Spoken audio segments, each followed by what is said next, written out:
So from a financial perspective, a healthy business has got a good net asset value and has got good cash flow that is managed properly, that their expenses are under control.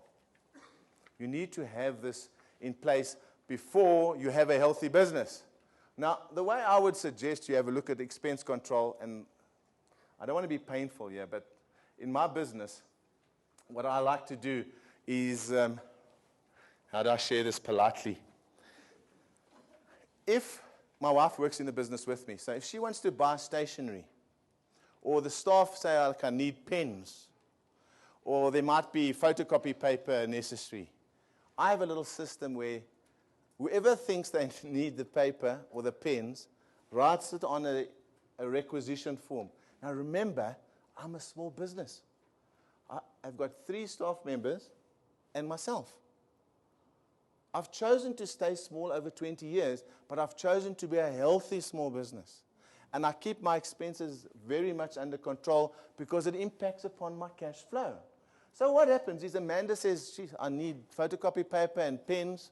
So they fill out a form, and they give normally the wife the form, which she then signs it off, and I say, "Okay, now we do need that."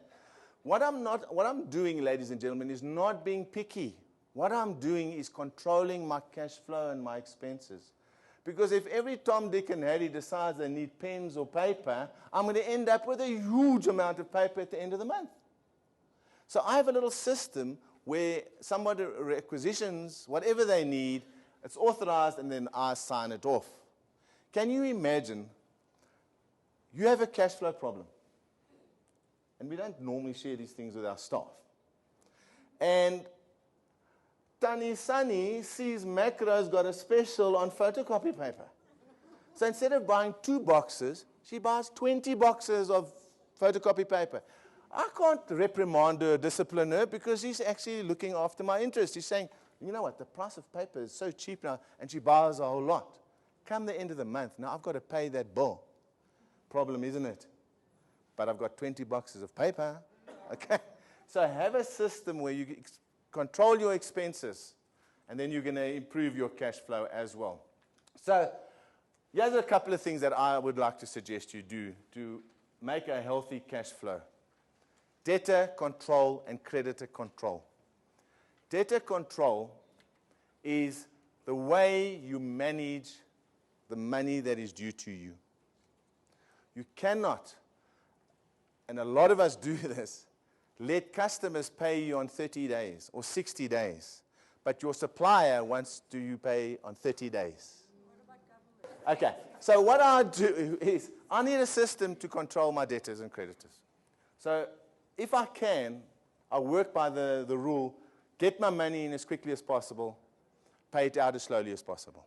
Okay, so how do I get my money in as quickly as possible? Well, the first thing, I try and take a deposit. And we're very scared as business owners to take deposits because we think the customer won't pay them. But how do we know if we don't ask? So the next time you have a new customer, look, I have customers that I never asked a deposit for. They've been with me for 20 years. It would be an insult to ask them for a deposit. But if I have a new customer, so excuse me, in our industry, it is customary to take a deposit. And then you work out what deposit you want, because I would suggest you take a deposit equal to your cost of goods. Then at least if it doesn't get sold, you haven't lost the money. So I like to take a deposit of maybe 20 or 50%, depending on what business you're in. So immediately I've improved my cash flow, because now I don't have to wait for that money. And even if you take your profit later, but get your cost up front if you can do that. That's the first thing I'd like you to do. No deal is better than a bad deal. No deal is better than a bad deal. So I like to have a little system in place where the day after the money is due, that person is phoned. Do you have that system? Have you got something written down where you say to Amanda or Vuyo or whoever your debtors person is, sorry, this is how it works. On this day, this person said they would pay us on the 15th. On the 16th, you phone. You're very polite, and you actually can even have words how they interact with the customer. And then you pen that for 7 days. Then you phone them again. And then, if they still haven't paid after that, another 7 days goes by, you send them a final letter of demand. Now, you must understand, at this point, the relationship is going to be gone. If they still don't pay, attorneys too.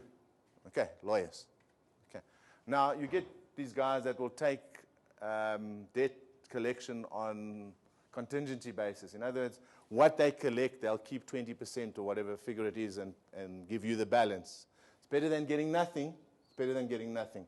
So from a debtor control perspective, it's very, very important that you have a system where at any day, given day, you know who owes you what amount and for how long they've owed you that. Because more than 90 days, write it off. Send it straight to the attorneys. They will not be paying you.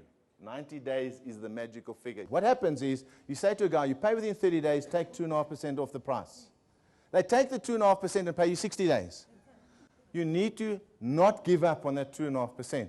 Send a statement, that amount is outstanding, that amount is outstanding.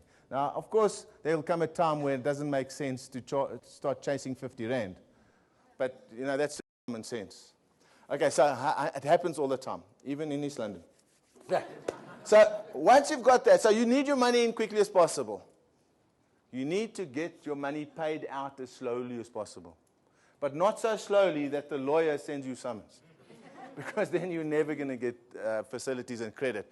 So try and arrange with your creditors as long term as possible to be paying them. In quickly, out slowly. Perfect scenario would be the following. Your customer pays you on 30 days, you pay your supplier on 60 days. Wonderful. That's the scenario you'd like to be in. I don't believe cash is always king. The only time cash is king is when I get the settlement discount. Then I'm going to pay up front. If you're not getting a discount for paying cash before the money is due, why are you paying it? So if I owe Mike 1,000 rand and it's due at the end of October, there is no way on this earth I'm going to pay Mike before the end of October. I will pay him on the 31st of October because that's when I owe him the money. If I pay him on the 15th of October, effectively what I'm doing is I'm taking that 1,000 rand that I owe Mike, I'm putting it in his pocket for 2 weeks. He's earning the interest on that money for 2 weeks. I will only pay Mike before the 31st of October if he gives me a form of settlement discount. So try and arrange with your creditors a system whereby they can actually be paid later rather than sooner. Obviously, if you're the creditor, you're the supplier, you need to think it from the other angle, not so. Okay, I understand that. We are in both camps here. And I think it's very important that cash is very, very sacred. You have to hold on to it as long as possible. As business owners, we have this what I call, in fact, you might hear it on the show, the fear of finance. Oh, no, I can't ask the bank for money. Wow. And I have customers and I have met business owners that have good set of annual financial statements. They've got cash flow management tools. They've even got no judgments against them. Their net asset value is good and their liquidity is good, but they still pay cash. They save up their 100,000 rand to buy a camera or a vehicle or a piece of plant and equipment. Once they've saved up the 100,000, they go and buy this plant and equipment. Now they've got no money left. Not so, because we hate debt. Remember, only bad debt is bad. Good debt is not bad debt. So think of the cash flow implications of this. I've got this 100,000 rand, and I go buy the bakkie, the vehicle. I've got no money left in my bank account.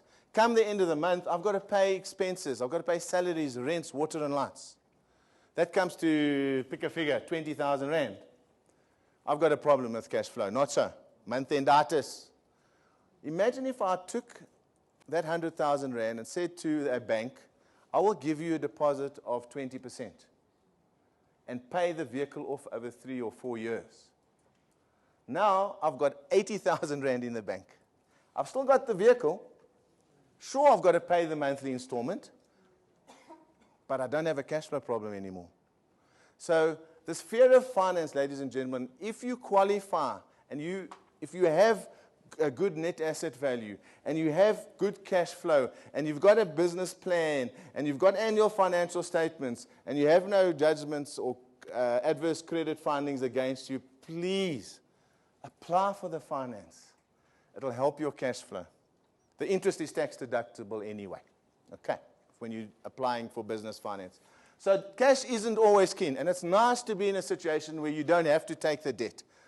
But if it's creating a cash flow problem for yourself, understand that financing is perhaps the answer to your cash flow issues. Stock, I've spoken about stock ad nauseum. Stock is money on your shelf. Apply the just-in-time principle. Make sure that you're not sitting with too much stock on your shelf. Very often we buy stock because there's a discount. Is that right? Oh, a good price. Here's a question for you that do that. Can you get a new BMW 3 Series now at a good price? Yes. Why? It's a facelift. There's a new car coming. So when you get offered discount, my devil's advocate mind says to me, why am I being offered a discount? Have a look. Maybe there's a new model. Maybe the stock isn't selling that well. Maybe it's close to its expiry date. So just be aware of discounts, that there is not a discount given for no reason at all. There must be a reason for it.